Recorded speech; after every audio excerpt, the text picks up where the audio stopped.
sana'a da mawaƙi kai dubawa ba sata ba.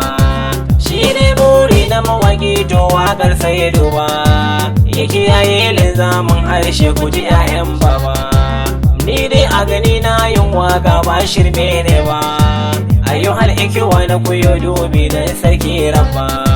Kar ku yi mana zargi sai ku yi dubawa, waƙa da muke in kun dubawa shirme ce ba.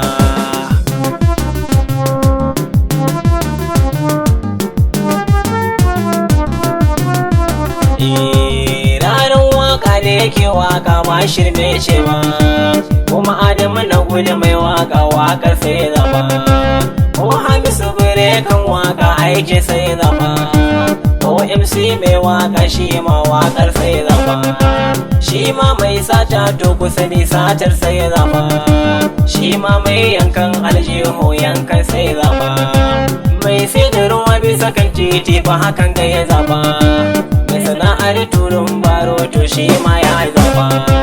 Sai ku duba mawaƙi waƙar sai ya zaba, domin ita ce babbar sana'ar mu ba ma daina ba.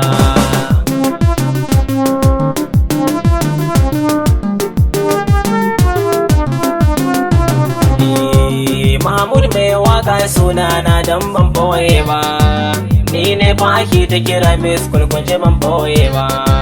Dan bata gari na ne kusa ne ba haure ne ba, kuma nan nake zauna a yanzu hakan ne ban boye ba.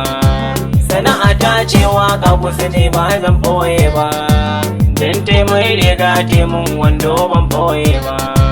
Ni dai waka ta to kusa ne ba zan raina ba, domin Allah shi ne ya bani banan koshe ba. Ka tsaya da kafarka dan karka yi kwace, in yau kai ne wata rana to da ba kai ne ba.